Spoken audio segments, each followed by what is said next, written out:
Hello, everybody. Welcome to my podcast, The Journey of a Researcher. I am your host, Dr. Kasturi Banerjee, and today on this bonus episode, I am bringing my husband, Dr. Somanon Bhattacharya, to talk about how to become a researcher through the engineering field. He had his degree in B.Tech, and now he is a fully active researcher, and he likes to call himself a fungi microbiologist. So stay tuned through this entire episode to know how you can become a researcher if you are not going through the traditional BSc MSc route. And I hope you're gonna learn and love this episode. How are you? I am fine. How are you doing? I'm tired, Okay. but I'm excited too. You know why? To interview me?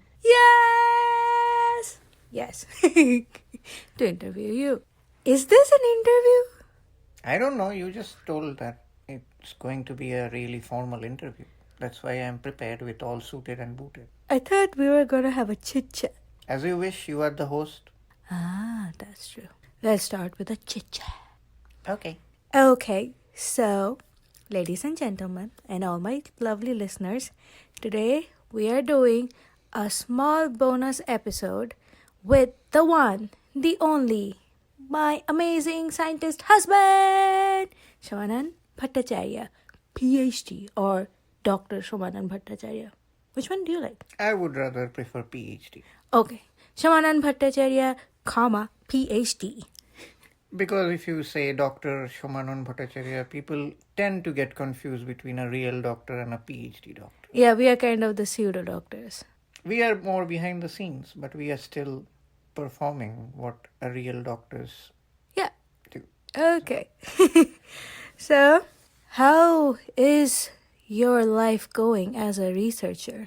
Well, as a researcher, so far I am enjoying my life. I always wanted to be a researcher, and I am the researcher now. True. Do you like research? Or let me reframe that. What do you like about research? Well, research is like something you search for every day, which is novel. Nobody has done it before. So it's kind of interesting that each day you experience something new. It doesn't matter whether it's a positive or a negative thing. But Yes. you really research a new thing. We research and then re-research and then we re-research, and we call that based on our previous literature search. This is known and this is what is not known. And now we're trying to answer that. Yes. And each research article you guys see on the internet is novel, actually. True. There's no repetition, there's nothing. We call them plagiarism if we repeat. But usually there are really low amount of repetition in research. Yeah, and if you are unfortunately caught with that kind of an allegation, yeah, you are in a lot of trouble. Like a lot of trouble. Well, there are many plagiarism software to prevent yourself from getting... Here's a cool thing about my husband. So, I studied in ICER and I came into research through a very, I will say, common trajectory, because I did my Bachelors, Masters, the BSMS from ICER. That's where I got exposed to scientists and science and research. And then I did my PhD, and now I'm officially a researcher. But he didn't follow the same trajectory, right? Yes. Yeah, so he started off as a biotech engineer, right? In B.Tech in bioengineering. And then he came to US to do his master's and then into PhD. So a very common question, or we'll say confusion a lot of people have, is that why will somebody who goes into engineering college will come into research, because you can make so much money as an engineer than as a researcher. So who was your inspiration scientist wise? Well, my inspiration has always been Abdul Kalam. But even in engineering, you do research. There are many engineering fellows who go and pursue M.Tech and PhDs. Like the professors in engineering college, they have mostly pursued PhDs. And if you have a PhD in any field, whether it's in engineering or medicine, you perform research. You publish papers. Even electronics engineering PhDs publish papers. They do novel stuff. So research is important in every field. It doesn't matter whether you are an engineer or a doctor or anything else. Even lawyers, if you have heard about the patent lawyers and all the lawyers, they have to do research too to know about a particular product for which the patents were made so that they can defend their client. Yeah, they have to read a lot. So they have to read a lot before they can even write the draft to be submitted for a patent approval. So research is really not only for medicine. Research is for everyone. Even mathematicians do PhDs. Yeah, they do. And that's a research too. Research in mathematics, research in physics. Everything has its own research wing. Looks like you had a very strong person as your role model, late Dr. Abdul Kalam. And he is a man in his own league. He has inspired so many people. So let's go back into your trajectory. So where did you do your B.Tech from? And did you had any bachelor's thesis you did? And then why did you choose to do your master's in USA? I always liked biology when I was in school. I used to love studying what's inside our body and how human systems work and numerous bacteria, fungi, viruses work. So I've always wanted to pursue something which is related to biology. So my choice was either to go in medical sciences or to go in something related to biology, like a biotechnology, for instance, or biomedical sciences. Yep, we are very similar on that. Yeah. Biomedical sciences is also offered as an engineering degree program in some of the universities, at least in West Bengal University of Technology, from which I did my bachelor's degree. They also offered a biomedical engineering course. And if I am not wrong, Netaji Subhas Institute of Engineering used to offer biomedical in West Bengal. Oh, I didn't know that.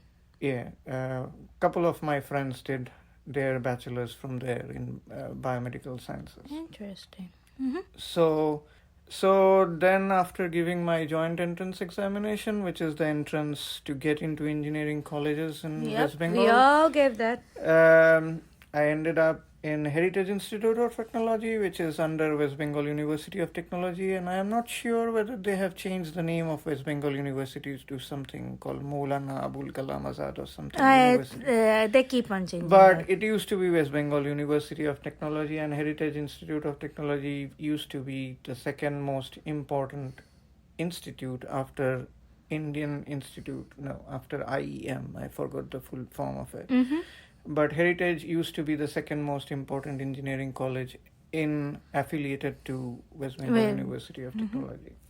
So I started doing my biotechnology B.Tech. The first year was similar to any other engineering courses. We had to read and study all the other engineerings like computer science, chemical engineering, electronics and communication.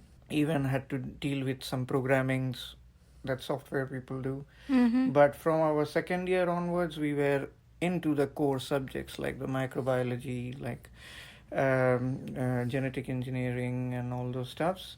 But since I was from an engineering, I was going to earn an engineering degree, our biotechnology was kind of fused with chemical engineering.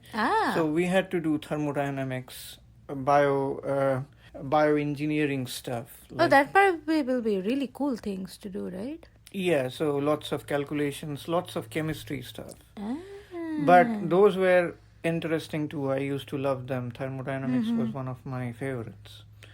So proceeding towards the second year, we were introduced with microbiology, which was like an instant you have to love at first sight. Yeah, kind of thing, microbiology. So I always wanted to be a microbiologist. And I became a microbiologist. But dream come true. It was a slow dream come true, but it finally became a dream come true. But the subject which I mostly hated was bioinformatics, which helped me in ending up in the United States also. Because my first master's degree, which was from University of Missouri St. Louis, was on bioinformatics. Interesting, And as you know, bioinformatics, you cannot help, but bioinformatics is one of the most important in the biology field. It's the most up and coming field, and so many job opportunities as well as research opportunities are opening up because of the rise in this field. Yes. And as a bioinformatician, you learn programming as well. As I learned Perl, which is an important programming, and I used to do structure prediction for kinases during my first master's. It was not a master's with thesis, as you asked, but I did a project where for a year in a lab in University of Missouri St. Louis, which dealt with homology structure prediction of different kinases. Okay. And including the funny part is we could, with that software, we could even predict the kinases as back as to those present in dinosaurs. Wow, that is so cool. Because the kinases were like so conserved. It hasn't modified. Evolution. It hasn't evolved that much. Yep. In these millions of years. Yeah, it's interesting how much nature loves some of its proteins and mechanisms and reactions. Like, it's like, I'm not going to move a single molecule away from the traditional one. It loves to preserve and conserve so many of the mechanisms. It has helped because so many pathways and understanding, especially when it comes to developmental diseases and developmental challenges, have been studied in models like Drosophila, fruit flies, tadpoles, which has nothing to do. I mean, kinases are like the backbone of cell signaling. Yeah, that's what I'm saying. Kinases and phosphatases.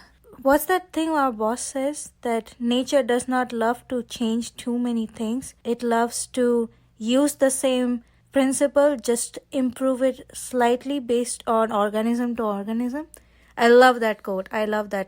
So, quick question. Did you get any research experience during your bachelor's time? Yes. So, during our second year, so it wasn't like a compulsory thing. Only thing was compulsory was to do a internship in the fourth year.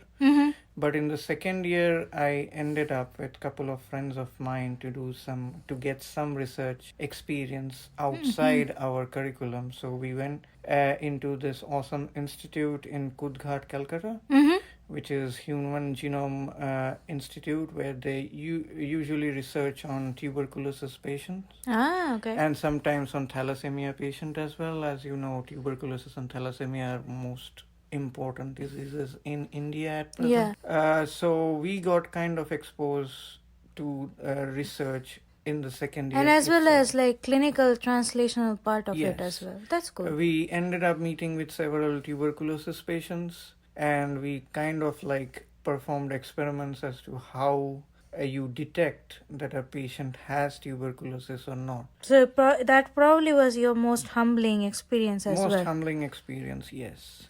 So you come on and like hands-on experience as to how TB can affect you. I mean, TB can affect people. And still is one of the most dangerous diseases in the world. And with the advent of multi-drug resistant TB, it's even getting out of control. Then on fourth year, as I mentioned, it was kind of a compulsory to have an internship outside. That was part of our curriculum. I did a 2 months internship in SSKM hospital, which is one of the important and good hospitals in Calcutta. And that was actually the research wing of SSKM, which is called IPGMER.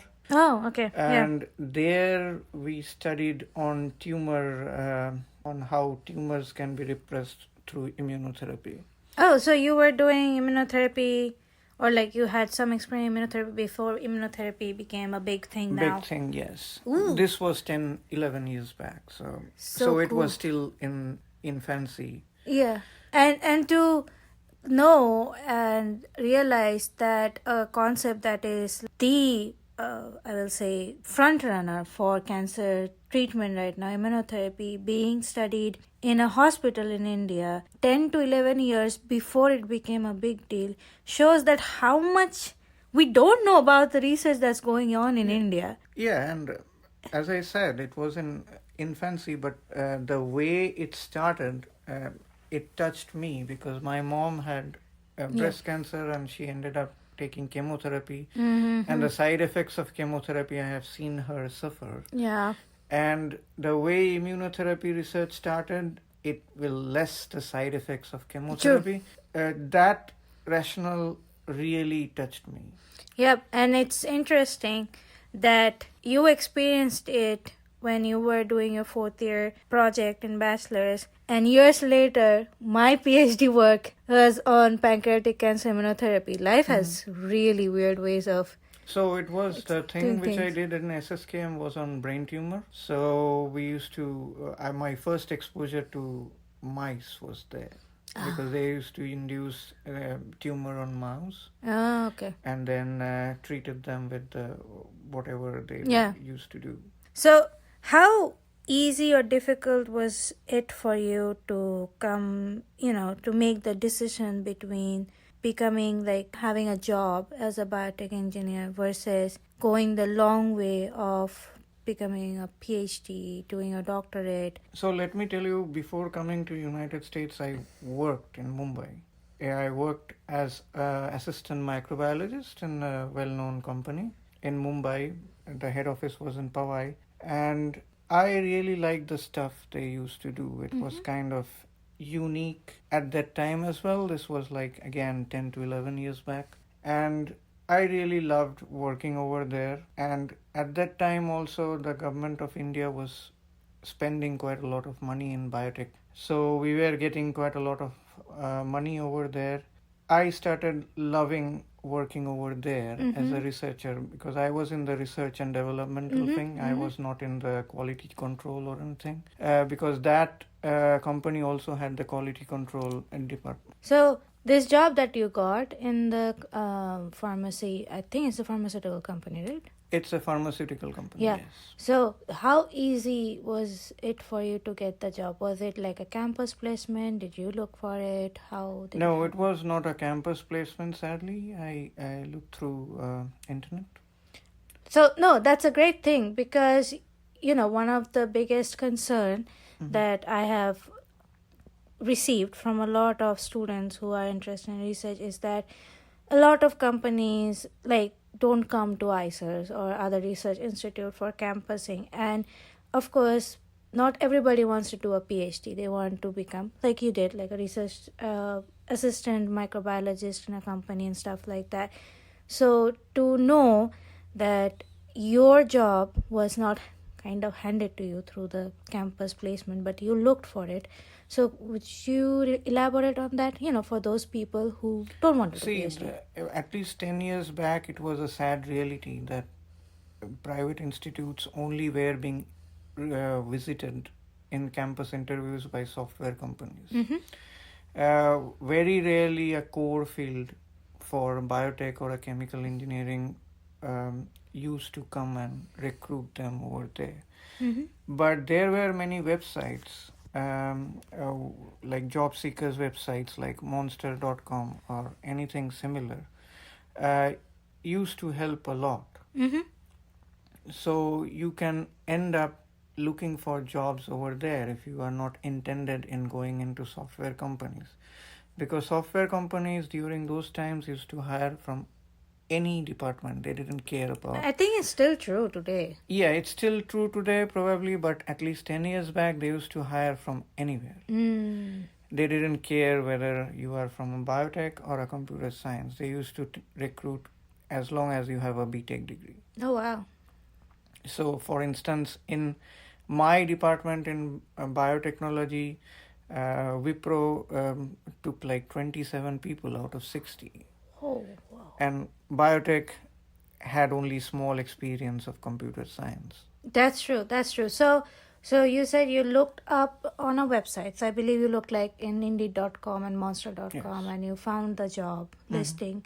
And so you then, how did you apply for it and what was? So it was more of a formal letter Mm-hmm. to one of the recruiters. Yep. So I went to their website, and they had, every website used to have, I mean, it still have contact us. Yeah.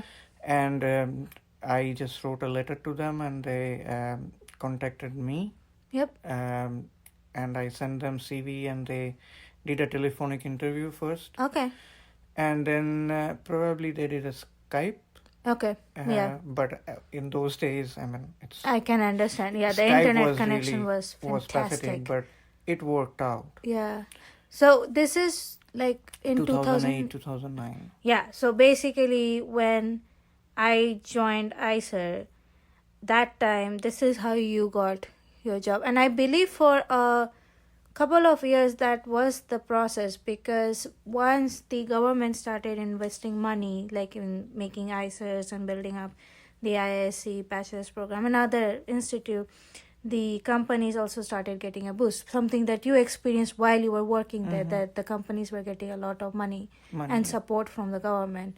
So it was during those times when the inflation hit. The government was spending quite a lot of money on biotech and chemical engineering. So you will agree that the support of the people and the government is very important for this field to survive and thrive and provide opportunities. Yes, of course. Because the main money comes from them. True. And these scientific things are quite expensive. Unless the government sponsors, it's really hard. Everywhere the government is the one who is doing the thing. Okay. So you probably worked for a couple of months or year there, right? Before you... 1 year. Yeah. Exactly 1 year I worked. 1 year. And then you realized that you needed something more. Yes. I wanted to do something more rather than staying in one field. So that's when I decided to go forward. But in the end of third year of my bachelor's degree, I gave my GRE. So somewhere there was always a plan. Come to US for further education. Yeah, education. So that's when I started applying, and I applied for the master's program first. And then after getting the master's in United States, I applied for PhD. So after the master's, you probably had a choice to go back into industry versus pursuing it in PhD. Why did you choose to do PhD and not go back? Because you had your master's at that point. So I thought, if you are having a master's, it's my opinion again, why not go for a PhD? Because master's is kind of like a missing link between a bachelor's degree and a PhD. True. So if you are competitive enough to be a master's, then why not go for a PhD and finish that up? Yeah, that's a very, very legitimate that's a very legitimate viewpoint, and that's completely understandable. So how was your PhD experience? Like anyone else, there were quite a lot of frustrations. But we know about that. Definitely it yielded good results.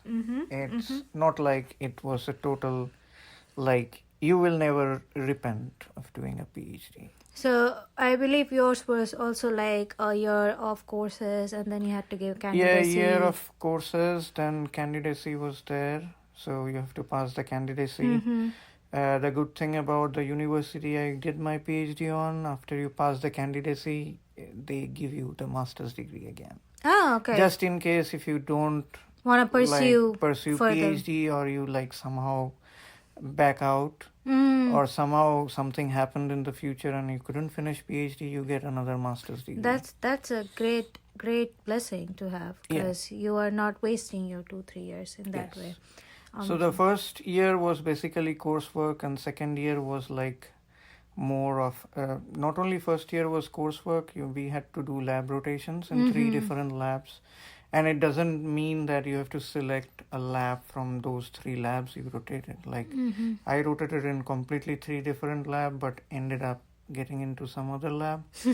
That wasn't because I had really bad experience in 3 rotating labs. It's only because out of the 3, 2 didn't have funding. Yeah. And in PhD, you should be concerned about at least 5 years worth of funding, although it takes like 4 years in lab work. Yeah. But you should, especially if you are doing it in a foreign university. You shouldn't be ending up without money. Yeah. The thing is, in PhD, if something happens, like your boss ends up having money, you end up doing teaching assistantship. And that was again another good thing about our university over there. So even if the boss runs out of money, you have to teach. And the teaching money the department will pay same amount of money as the boss is supposed to pay. Yeah, that's good. But it was compulsory for 1 year for us to teach, which I found that every university should have it. Yeah. Because you get kind of teaching experience. So our second year was like doing teaching assistant, working as a teaching assistant. So you teach an undergrad lab for a whole year. I mean, it's really like 6 months in one lab and 6 months in another lab teaching. And I felt like that's a good thing to have. Yeah, Good agreed. experience to have. Agreed. So Shom did his PhD from University of Missouri, Kansas City. And I did mine from UNMC. But at UNMC, we didn't have the teaching assistantship as compulsory. We were hired as research assistant, but we had a provision of tutoring students, something which I did for 2.5 years. Or you can do a teaching assistantship. Both were paid positions. So I got paid extra apart from my stipend. I didn't do the teaching assistantship because my time commitment were not matching with my project.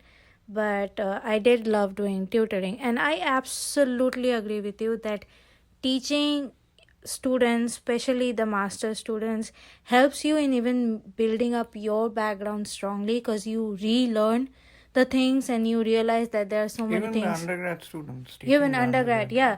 And you get introduced to concepts that were probably absent when we were doing our bachelors and when we were doing our masters. So absolutely, if you have an opportunity to teach, if you can't teach, at least try to tutor because you will learn a lot more and you will realize that even in 2 years, science changes by, I think, kilometers and miles. Overall, how was your work-life balance during your PhD? It was good. Whenever I wanted to do something personally, I could because I had a lovely boss too. I mean, all he cared was that I am producing something in lab. He didn't care how much work hours I am doing. As long as I have enough output, he didn't care that I should be working on Saturdays and Sundays. And I personally know that you developed your hobby of photography during that time. So how was that? No, not really. I was into photography after I bought my first cell phone camera. Rather, that was way back in 2007 when I started. But it was definitely at its peak during my PhD. So basically you were like Monday to Friday lab and then on the weekend, let's go and click some nature. So the good thing about my PhD's experience was that when I was asked to select the lab, and they asked me to go and interview the profs. So it was kind of like a double and interview it's thing, absolutely important. which worked quite a lot. Yep. Because as I said, it wasn't compulsory that you should be selecting from the 3 labs you rotated. You can select from anyone. So I ended up selecting my boss, my previous boss. After interviewing, he interviewed me, I interviewed him back. So it was more of a conversation as to what. And I know it was kind of weird conversation because it was not an equal conversation. The person I did my PhD on, he was at that time also the dean of the School of Biological Sciences, so he had enormous experience. Of course. But I believe when I had the same, we didn't have like you get to full on interview your mentors, but we definitely had like we were required to have a one-on-one session with the potential lab, and there were supposedly some questions we were asked to ask. One of them was definitely funding. How will you support us financially for the 4 to 5 years of our PhD. The second one was, do you really want us to stay in the project that you're giving us, and how flexible you are to us opening and starting a completely new project, which basically happened with me. And I believe there was a part, because you're one of the paper that you published in your PhD is being reviewed by a couple of other journals because it was path-breaking and novel in that field. So yeah, these two questions are very important. And as well as, I think there should be one more question asked is, what is your expectation work-wise in the lab? Like, how much time commitment you expect a graduate student to do? Because it's important to know how your life is going to be for 4 years minimum, so that you know and break and balance your Also, life. it's important that not only you do one-on-one with the professors, you should also talk to the students of the lab. Absolutely agreed. Because they are the greatest reviewer of their bosses. So you should definitely talk to them know whom are you being committed for next 4 to 5 years. Exactly. It's like a marriage. You have to be in this committed relationship for 4 years, 4 to 5 years. Yeah. You want to be having some control and peace of mind during that entire process, because science is hard. Yeah, and as I said, it depends quite a lot on the PI, the boss you are getting. Yeah. Like I have seen many bosses who turned out to be really bad.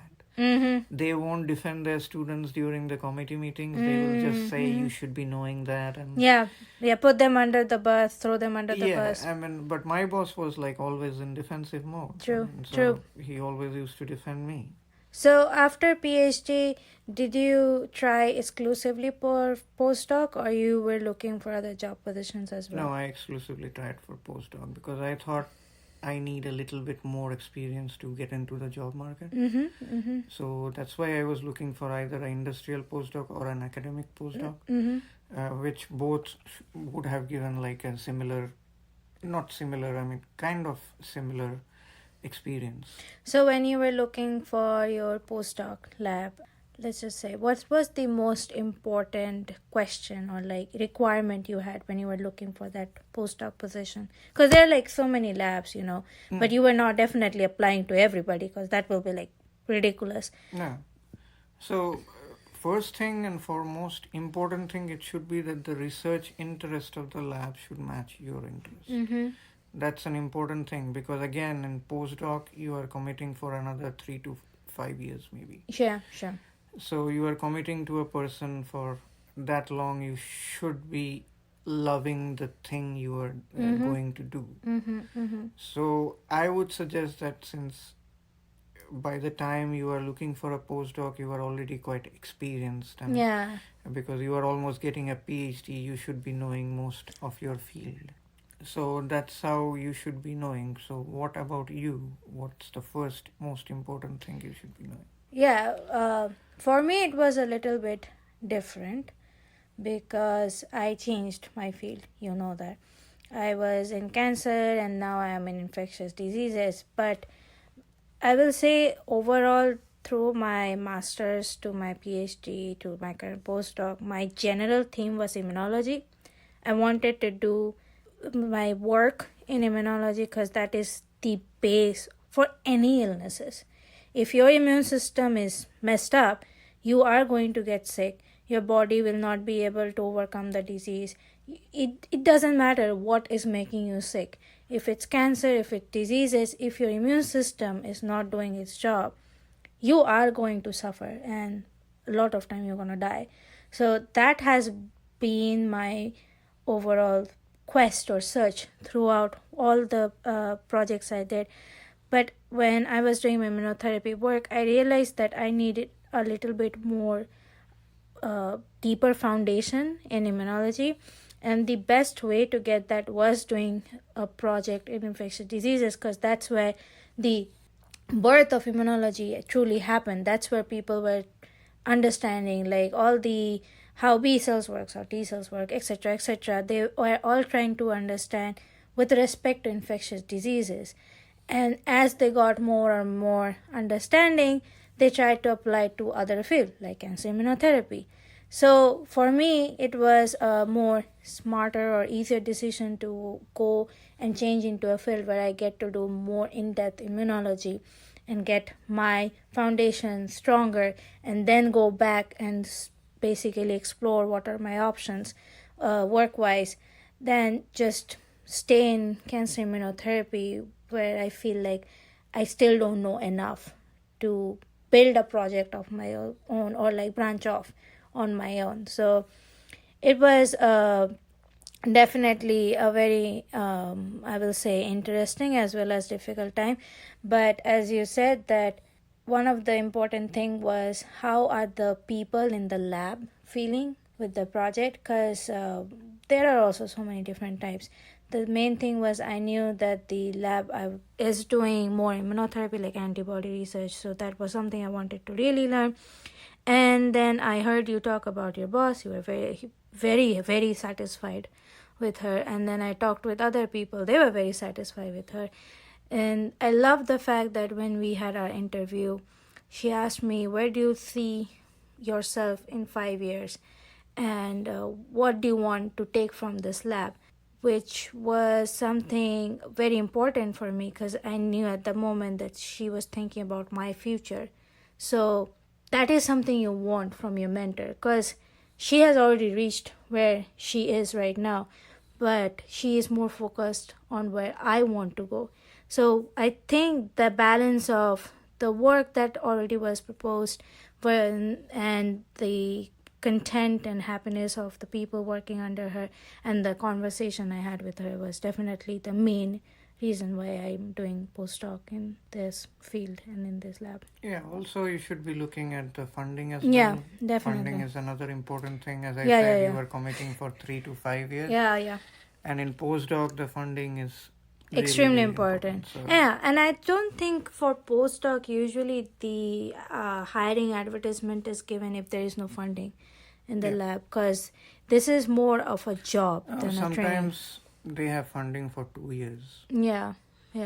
So And they mentioned that during the hiring time. So you know exactly what to happen or like what to expect if you choose to have that job and stuff like that. So how is your research going right now? Research is going like research should be. It's again researching every day. Are you researching your fungi? Yes. And I am loving it so far. It's, as you can say, it's like a new experience every day. Yeah. But it's worth it to do. That's great. And congratulations on being inducted in Sigma Xi. How was that experience? It was really great. I still am honored as to who nominated me. I still don't know. But someone has to nominate you to be inducted into Sigma Xi. So I am still on the lookout. If the person is listening, please come forward. And where do you see yourself in next 2-3 years? Because now you have all the experiences that you were looking for. See, my next goal is to go into industrial job. Mm-hmm. So I plan to go and look for a job in the industrial field. Mm-hmm. Doing research and development in industry, designing drugs for the fungal diseases, which I am right now working on. Mm-hmm. So I mostly work in molecular mechanisms behind drug resistance in fungi. So if I can get something in the industry, I will be really... that would be really nice. Really nice, yes. And what if you get an opportunity in the academic field? If in the academic field I get an opportunity, I would love to teach people. Mm-hmm. So... You want to inspire new minds, younger minds? Yes. But my last, but not the least, of course, the thing will be to set up a lab of my own. Never say never. Yeah, that's never say never. Never say never. You might have to do that. You never say never. Yeah, so if you have to give an advice to a student who is unsure but loves science and wants to become a researcher, what will that be? Well, just go what your heart says.